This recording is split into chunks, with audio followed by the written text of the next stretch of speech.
മാന്യപ്രേക്ഷകർക്ക് നമസ്കാരം. ഇസ്രായേലി സൈന്യം തെക്കൻ ലബനാനിലെ ഹിസ്ബുള്ള ഭീകരർക്കെതിരെ വലിയൊരു ആക്രമണം നടത്തിയിരിക്കുന്നു. ഒരു ട്രക്കിലേക്ക് ആയുധങ്ങൾ മാറ്റുന്നതും മറ്റൊരു വാഹനത്തില് ആയുധങ്ങൾ ശേഖരിച്ചതും കൃത്യമായിട്ട് ഇസ്രായേലി സൈന്യം കണ്ടെത്തി. ആ വാഹനങ്ങൾക്ക് നേരെയാണ് ഇസ്രായേലി സൈന്യം വലിയൊരു ആക്രമണം നടത്തിയിട്ടുള്ളത്. ഇതുമായി ബന്ധപ്പെട്ട് കൃത്യമായിട്ടുള്ള വിവരങ്ങള് ഇസ്രായേലി സൈന്യം തന്നെ ഔദ്യോഗികമായിട്ട് പുറത്തുവിട്ടിട്ടുണ്ട്. ഈ ഒരു വാർത്ത കേൾക്കുമ്പോഴേക്കും നമ്മുടെ കേരളത്തിലെ ഹിസ്ബുള്ള പ്രേമികളൊക്കെ ചാടി വീണുകൊണ്ട് ചോദിക്കും, ഓ, ഇസ്രായേലും ഹിസ്ബുള്ളയും തമ്മിൽ വെടിനിർത്തൽ കരാറൊക്കെ ഇല്ലേ, അതും ഇസ്രായേൽ തെറ്റിച്ചു എന്നൊക്കെ പറഞ്ഞ് ചാടി വീഴും. അത്തരത്തിലൊക്കെ വിളിച്ചു പറയുന്ന സകലരോടും പറയാനുള്ളത്, ഇസ്രായേൽ ഹിസ്ബുള്ള വെടിനിർത്തൽ കരാറില് വളരെ വ്യക്തമാക്കി മുന്നോട്ട് വെച്ചിട്ടുണ്ട്. കരാറിൽ കൃത്യമായിട്ട് പറഞ്ഞിട്ടുണ്ട്, ഹിസ്ബുള്ള ഭീകരര് ഏതെങ്കിലും തരത്തിലുള്ളൊരു ഭീകരവാദ പ്രവർത്തനത്തിന്, പ്രത്യേകിച്ച് ആയുധങ്ങൾ ശേഖരിക്കുകയോ ആയുധങ്ങൾ കടത്തുകയോ തുരങ്കങ്ങൾ നിർമ്മിക്കുകയോ ഭീകരവാദ പ്രവർത്തനങ്ങളില് ഹിസ്ബുള്ള ഭീകരര് ഏർപ്പെട്ടു കഴിഞ്ഞാൽ അതിനെയൊക്കെ തന്നെ ഇസ്രായേലി സൈന്യം ആക്രമിക്കും എന്നുള്ളത് കൃത്യമായിട്ട് ഹിസ്ബുള്ള വെടിനിർത്തൽ കരാറിൽ പറഞ്ഞിട്ടുള്ളതാണ്. ഇസ്രായേൽ വെടിനിർത്തലില് ഹിസ്ബുള്ള വിജയിച്ചോ എന്നൊക്കെ പറഞ്ഞിട്ടുള്ള സകലരും ഇതൊക്കെ തന്നെ വ്യക്തമായിട്ട് കേൾക്കുന്നില്ലേ? ഇസ്രായേലി സൈന്യം ലേറ്റസ്റ്റ് ആയിട്ടും ഹിസ്ബുള്ള ഭീകരർക്ക് നേരെ ആക്രമണം നടത്തി വലിയ ഗുരുതരമായിട്ടുള്ള പരിക്കുകൾ തന്നെയാണ് അന്താരാഷ്ട്ര മാധ്യമങ്ങളിലൂടെയൊക്കെ പുറത്ത് വരികയും ചെയ്തിട്ടുള്ളത്. ഇസ്രായേലി സൈന്യമോ ഇസ്രായേലോ ഒരിക്കലും ഒരു സാധാരണ ജനതക്കും എതിരെ അല്ല, മറിച്ച് അവര് ഹിസ്ബുള്ള പോലെയുള്ള ഹമാസ് പോലെയുള്ള ഭീകരവാദ സംഘടനകൾക്ക് എതിരെ മാത്രമാണ്. അതിന്റെ ഏറ്റവും ലേറ്റസ്റ്റ് ആയിട്ടുള്ള വലിയൊരു തെളിവ് ഞാൻ മുന്നോട്ട് വെക്കാം. ഞാനൊരു വീഡിയോ ഇവിടെ കൊടുക്കാം, നിങ്ങൾ അതൊന്ന് കണ്ടു നോക്കൂ. Currently standing at the Council crossing right on the border of Gaza. Behind me you have AIPAC, you have UNRWA, you have the ICRC, and I think what this shows more than anything is that Israel is not blocking aid from entering Gaza. There are literally dozens of trucks behind me. And so no matter how much propaganda there is literal video of these trucks. And it's important for people to recognize. നിങ്ങൾ കണ്ടില്ലേ, Israel latest ആയിട്ട് കഴിഞ്ഞ ദിവസം Ghassan ജനതയ്ക്ക് വേണ്ടിയിട്ട് സഹായങ്ങളുമായിട്ട് 600 ട്രക്കുകളാണ് അയച്ചു കൊടുത്തിട്ടുള്ളത്.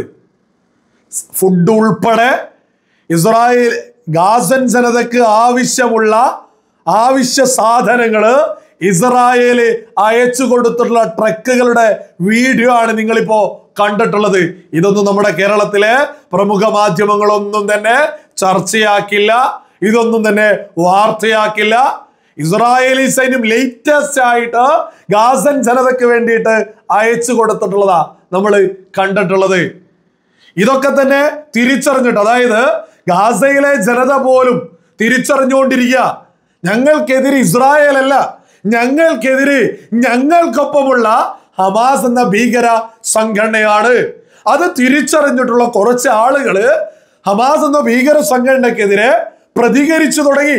ആ പ്രതികരിച്ചതിന്റെ ഫലം എന്ന് പറയുന്നത്, 1-2 ദിവസം മുമ്പ് ഹമാസ് എന്ന ഭീകര സംഘടന ഗാസയിലെ 11 സാധാരണക്കാരെ കൊലപ്പെടുത്തി. ഹമാസിനെതിരെ ഒന്ന് പ്രതികരിച്ചതിന് ഹമാസ് എന്ന ഭീകര സംഘടന 11 ഗാസൻ ജനതയെ കൊലപ്പെടുത്തി. ഗാസയിലെ ജനത പോലും തിരിച്ചറിഞ്ഞുകൊണ്ടിരിക്കുക, ഹമാസ് കാരണമാണ് ഞങ്ങൾ ഇത്രത്തോളം വലിയ ദുരിതത്തിലേക്ക് എത്തിയിട്ടുള്ളത് എന്ന്. ഈ കഴിഞ്ഞ ദിവസം മാത്രമാണ് ഇസ്രായേൽ 600 ട്രക്കുകള് സഹായങ്ങള് ഗാസയിലേക്ക് അയച്ചു കൊടുത്തിട്ടുള്ളത്. ഈ യുദ്ധം തുടങ്ങിയത് മുതൽ ഈ ഒരു സമയം വരെ ഇസ്രായേൽ അയച്ചു കൊടുത്ത ട്രക്കുകളുടെ കണക്ക് വിവരങ്ങൾ ഞാനൊന്ന് മുന്നോട്ട് വെക്കാം. 65,312 ട്രക്കുകളാ സാധനങ്ങളുമായിട്ട് ഇസ്രായേൽ ഗാസൻ ജനതയ്ക്ക് വേണ്ടിയിട്ട് അയച്ചു കൊടുത്തിട്ടുള്ളത്. അതിൽ തന്നെ 45,890 ട്രക്കുകളും ഫുഡ് സാധനങ്ങളുമായിട്ടാണ് അയച്ചു കൊടുത്തിട്ടുള്ളത്. 2,646 ട്രക്കുകൾ പോയിട്ടുള്ളത് വെള്ളവുമായിട്ടാണ്. 7,562 ട്രക്കുകൾ പോയിട്ടുള്ളത് ഷെൽട്ടർ എക്യുപ്മെന്റുകളുമായിട്ടാണ്. 2,685 ട്രക്കുകൾ പോയിട്ടുള്ളത് മെഡിക്കൽ എക്യുപ്മെന്റുമായിട്ടാണ്. 4,067 ട്രക്കുകൾ പോയിട്ടുള്ളത് മിക്സഡ് എയ്ഡുമായിട്ടാണ്. അതേപോലെ തന്നെ 776 ഫ്യുവൽ ടാങ്കുകൾ പോയിട്ടുണ്ട്. അതേപോലെ തന്നെ 1,428 കുക്കിംഗ് ഗ്യാസ് ടാങ്കേഴ്സ് പോയിട്ടുണ്ട്.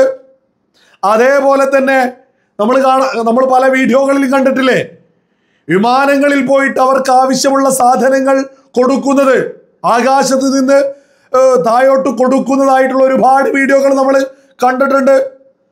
അത്തരത്തിൽ 10,272 തവണ ഇതുപോലെ സാധനങ്ങൾ കൊടുത്തിട്ടുണ്ട് ഗാസൻ ജനതക്ക്. 13 field hospitals. ഇതൊക്കെ തന്നെ യുദ്ധം തുടങ്ങിയത് മുതൽ ഈ സമയം വരെ ഇസ്രായേല് ഗാസൻ ജനതക്ക് വേണ്ടി കൊടുത്തിട്ടുള്ളതാ. ഇതൊന്നും കൊടുക്കേണ്ട യാതൊരു ആവശ്യവും ഇസ്രായേലിനില്ല. ഇസ്രായേലിനെതിരെയാണല്ലോ ഇവിടെ പല സംഘടനകളും പല സംവിധാനങ്ങളും നിരന്തരം വിളിച്ചു പറഞ്ഞുകൊണ്ടിരിക്കുന്നത്. എന്നിട്ടും ഇസ്രായേല് അവരുടെ മനുഷ്യത്വത്തിന്റെ പേരിൽ ഗാസൻ ജനതയോട് ഞങ്ങൾക്ക് എതിർപ്പില്ല എന്ന് ലോകത്തോട് കൃത്യമായിട്ട് അവര് വിളിച്ചു പറയാ. ഇസ്രായേൽ കൃത്യമായിട്ട് ഉയർത്തിപ്പിടിക്കുന്നുണ്ട്, ഞങ്ങൾ ഒരിക്കലും സാധാരണ ജനതക്ക് എതിരെയല്ല. അങ്ങനെ എതിരായിരുന്നെങ്കിൽ ഇത്രത്തോളം വലിയ ട്രക്കുകളിൽ ഒരുപാട് സാധനങ്ങൾ അവർക്ക് വേണ്ടിയിട്ട് കൊടുക്കേണ്ടിയിരുന്നോ? അവർ കൃത്യമായിട്ട് ഉയർത്തിപ്പിടിക്കുന്നു, ഞങ്ങൾ എതിരുള്ളത് ഹമാസ് എന്ന ഭീകര സംഘടനയ്ക്കെതിരെയാണ്, ഞങ്ങൾ എതിർക്കുന്നത് ഹിസ്ബുള്ള എന്ന ഭീകര സംഘടനയ്ക്കെതിരെയാണ്, ഹൂത്തി എന്ന ഭീകര സംഘടനയാണ്. ഇതുപോലെ ഭീകരവാദത്തിന് എതിരെ മാത്രമാണ് ഇസ്രായേൽ കാലഘട്ടത്തിലും മുന്നോട്ട് വെച്ചിട്ടുള്ളത്. ഒരിക്കലും ഗാസൻ സാധാരണ ഗാസയിലെ ജനതയ്ക്കെതിരെ അല്ല. ഇസ്രായേലിന്റെ പ്രധാനമന്ത്രി ബെഞ്ചമിൻ നെതന്യാഹു തന്നെ പല തവണ ഈ ഒരു പ്രഖ്യാപനം നടത്തുകയും ചെയ്തിട്ടുള്ളതാ. സാധാരണ ജനതക്ക് ഞങ്ങൾ ഒരിക്കലും എതിരല്ല എന്നുള്ളത്. ഇതൊന്നും തന്നെ നമ്മുടെ കേരളത്തിലെ ബഹുഭൂരിപക്ഷം മാധ്യമങ്ങളും വാർത്തയാക്കില്ല. അതുകൊണ്ട് തന്നെ ഇവിടെയുള്ള ആളുകൾ ഇതൊന്നും തന്നെ തിരിച്ചറിയാതെ പോവുകയും ചെയ്യും. അതങ്ങനെയാണല്ലോ. ഇസ്രായേലിന്റെ നന്മയെ കുറിച്ച് പറയാൻ ഇവിടെ പലർക്കും വലിയ വിഷമമാണ് എന്നുള്ളത് സകല ആളുകളും തിരിച്ചറിഞ്ഞോളൂ.